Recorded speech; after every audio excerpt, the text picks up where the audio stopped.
ভাই আপনি প্রশ্ন করলেন যে সব মুসলিমই যদি একটা কোরআন অনুসরণ করে আলহামদুলিল্লাহ, তাদের মধ্যে এতগুলো ভাগ কেন?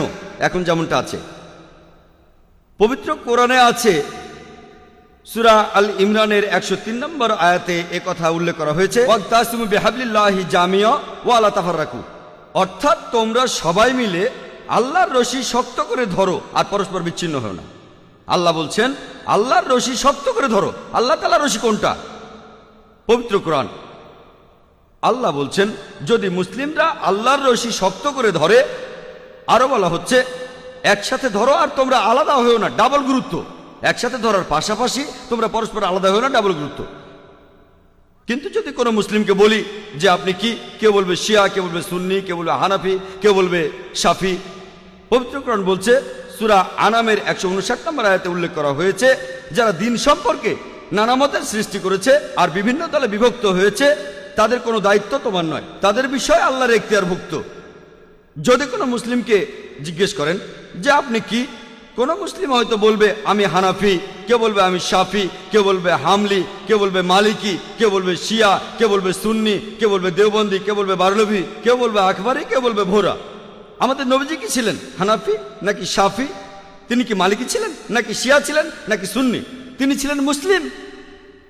পবিত্র কোরআনে সূরা ইমরানের 52 নম্বর আয়াতে উল্লেখ করা হয়েছে ঈসা আলাইহিস সালাম মুসলিম ছিলেন। পবিত্র কোরআনে সূরা ইমরানের 67 নম্বর আয়াতে উল্লেখ করা হয়েছে যে ইব্রাহিম আলাইহিস সালাম ইহুদি বা খ্রিস্টান ছিলেন না, তিনি ছিলেন মুসলিম। আমাদের প্রিয় নবীজি তিনিও মুসলিম ছিলেন। পবিত্র কোরআনে কোনো আয়াতই বলছে না যে আপনি হানাফি বা শাফি বা মালিকি বা হামলি। পবিত্র কোরআন বলছে সূরা ফুসিলাতে 33 নম্বর আয়াতে উল্লেখ করা হয়েছে কালা ইন্নানি মিনাল মুসলিমিন, বলো আমি তাদের অন্তর্ভুক্ত যারা আল্লাহর কাছে আত্মসমর্পণ করে, বলো আমি মুসলিমদের অন্তর্ভুক্ত। পবিত্র কোরআন বলছে সূরা ইমরানের 64 নম্বর আয়াতে উল্লেখ করা হয়েছে, এই আয়াতটা আমাদের নবীজি অমুসলিম রাজাদের কাছে লিখিয়ে পাঠিয়েছেন। ইসলামের দাওয়াত দিয়ে বলা হয়েছিল যে ফাকুলু শাহাদু বি আন্না মুসলিমুন, আমি সাক্ষ্য দিচ্ছি যে আমি একজন মুসলিম। নবীজি কখনোই বলেননি আমি সাক্ষ্য দিচ্ছি যে আমি হানাফি বা শাফি বা মালিকি অথবা দেওবন্দি, না, তিনি বলেছেন আমি সাক্ষ্য দিচ্ছি যে আমি একজন মুসলিম। এই চারজনই বিখ্যাত ইসলামিক বিশেষজ্ঞ, ইমাম আবু হানিফা, ইমাম শাফি, ইমাম মালিক, ইমাম হাম্বল। আলহামদুলিল্লাহ আমি তাদের শ্রদ্ধা করি, তারা বিখ্যাত বিশেষজ্ঞ। আল্লাহ সুবহানাহু ওয়া তাআলা তাদের সবাইকে পুরস্কৃত করুন তাদের প্রচেষ্টার জন্য, ইনশাআল্লাহ তারা পুরস্কার পাবেন। তবে তাদের দেয়া বিভিন্ন ব্যাখ্যাগুলো যদি কেউ মেনে নেয়, যেভাবে ব্যাখ্যা দিয়েছেন বুঝিয়েছেন ইমাম আবু হানিফা, ইমাম শাফি, ইমাম হাম্বল, ইমাম মালিক, আমার কোনো আপত্তি নেই। যদি কেউ কিছু মানে যেটা বলেছেন ইমাম আবু হানিফা রাদিয়াল্লাহু আনহুম, ইমাম শাফি রাদিয়াল্লাহু আনহু, ইমাম হাম্বল রাদিয়াল্লাহু আনহু, ইমাম মালিক রাদিয়াল্লাহু আনহু, বিশেষ কিছু নিয়ম মানলে আমার কোনো আপত্তি নেই। কিন্তু যদি কেউ প্রশ্ন করে যে আপনি কি, তখন আপনি বলবেন আমি একজন মুসলিম। কিছু মুসলিম হয়তো বলবে যে আমাদের প্রিয় নবীজি বলেছেন আমার উম্মাহ মোট 73টি ভাগে ভাগ হয়ে যাবে, এরকম একটা হাদিস আছে। এটা পাবেন আবু দাউদে, হাদিস নম্বর 4579। এখানে বলা আছে যে আমাদের নবীজি বলেছেন আমার উম্মাহ মোট 73টি ভাগে বিভক্ত হয়ে যাবে।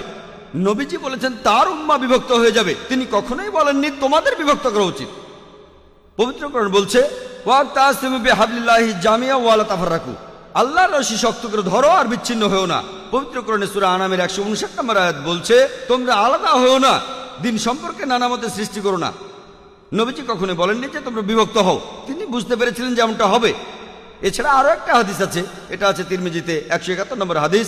বলা হয়েছে যে আমাদের নবীজি বলেছেন আমার উম্মাহ মোট 73টি ভাগে বিভক্ত হয়ে যাবে, তাদের সবাই জাহান্নামের আগুনে যাবে একটি দল বাদে।